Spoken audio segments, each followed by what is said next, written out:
Hi hello. ഇന്ന് നല്ല വെയിലുള്ളൊരു ദിവസമാണ്. നല്ല വെയിലുള്ള ദിവസമായതുകൊണ്ട് തന്നെ ഞാൻ വിചാരിച്ചു ഇവിടെ കുറച്ച് സേവനമായ പരിപാടികളൊക്കെ നോക്കാമെന്ന്. അതിൻ്റെ ഭാഗമായിട്ട് ഞാനിവിടെ വീടിൻ്റെ വാതിക്കലുണ്ടായിരുന്ന കുറച്ച് ആമ്പൽത്തപ്പൊക്കെ അങ്ങോട്ടും ഇങ്ങോട്ടുമൊക്കെ മാറ്റി ഒന്ന് സെറ്റ് ചെയ്ത് വെക്കാമെന്ന് വിചാരിച്ചു.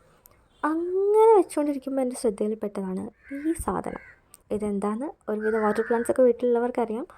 ഒച്ചാണ്. നമ്മുടെ ആഫ്രിക്കൻ ഒച്ചിനെയൊക്കെ പോലെ തന്നെ ഈ വെള്ളത്തിൽ ഉണ്ടാവുന്ന ഒരു തരം ഒച്ചാണിത്. ഇപ്പോൾ തന്നെ ഈ ഒരു ചെറിയ പ്ലാന്റിൽ തന്നെ എന്തോരം മുട്ട, ഇതിൻ്റെ മുട്ടയാണ് കേട്ടോ. ഈ കുഞ്ഞു പ്ലാന്റിൽ ഇത്രയും മുട്ടയുണ്ട്. അപ്പോൾ വലിയ ഇലകളുടെ അവസ്ഥ നിങ്ങൾക്ക് അറിയാവുന്നതേ ഉണ്ടായിരിക്കത്തുള്ളൂ. കുറേ ഇലയൊക്കെ ഞാൻ കട്ട് ചെയ്ത് ഇങ്ങനെ വെച്ചിട്ടുണ്ട്. അതായത് നോക്കിയാൽ തന്നെ അറിയാം എന്തോരം മുട്ടയാണ് ഇതിൻ്റെ അകത്തുള്ളതെന്ന്. ഇത് വിരിഞ്ഞിനി എന്തോരം കുഞ്ഞുങ്ങൾ ഇറങ്ങേണ്ടതാണ്. അപ്പോൾ ഞാൻ ഈ ടബിലുണ്ടായിരുന്ന കുറേ ഒച്ചിനെയൊക്കെ പിടിച്ചിട്ട് എന്താ ചെയ്തതെന്ന് വെച്ച് കഴിഞ്ഞാൽ നല്ല ഉപ്പ് കലക്കിയ വെള്ളത്തിൽ ഒച്ചിനെ ഉപ്പിലിട്ട് വെച്ചു എന്ന് വേണമെങ്കിൽ പറയാം. അങ്ങനെ ചോറ് തുപ്പിയെല്ലാം മരിച്ചു.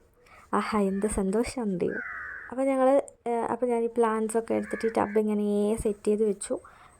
എന്ത് പരിപാടി ഇത്രയൊക്കെ ഉണ്ടായിരുന്നുള്ളൂ. പിന്നെ ഞാൻ ചെയ്തത് എന്താണെന്ന് വെച്ച് കഴിഞ്ഞാൽ ഒരു 2 ആഴ്ച കൂടുമ്പോൾ ഞാൻ ടബിലൊന്നെങ്കിൽ എല്ലുപൊടി അല്ലെങ്കിൽ ഡാപ്പ് ഇട്ട് കൊടുക്കാറുണ്ട്. പിന്നെ ഡാപ്പ് ഇടാമെന്ന് വിചാരിച്ചു. അപ്പോൾ ഇത് ഡാപ്പ് എന്ന് പറഞ്ഞു കഴിഞ്ഞാൽ ഡയമോണിയം ഫോസ്ഫേറ്റ്. നമ്മുടെ ചെടി വളരാനും ഇഷ്ടംപോലെ പൂ ഉണ്ടാകാനും ഒക്കെ ഇത് സഹായിക്കും. അപ്പോൾ ഇതെങ്ങനെയാണ് ചെയ്യുന്നതെന്ന് വെച്ച് കഴിഞ്ഞാൽ അത് കണ്ടു കഴിഞ്ഞാൽ ഇങ്ങനെ ചെറിയ ഗ്രാനുവൽസ് പോലെ ഇരിക്കും. ന്യൂസ് പേപ്പർ എടുക്കുക. ടബിൻ്റെ സൈസും പ്ലാന്റിൻ്റെ വളർച്ച എന്തോരം ഉണ്ടെന്ന് നോക്കിയിട്ട് വേണം നമ്മളിതൊരു ചെടിക്ക് ഇട്ട് കൊടുക്കാൻ. ഒരു ന്യൂസ് പേപ്പറിലേക്ക് ഇത്ര ഇപ്പം ഞാൻ ഇട്ട് കൊടുക്കുന്നുണ്ട്.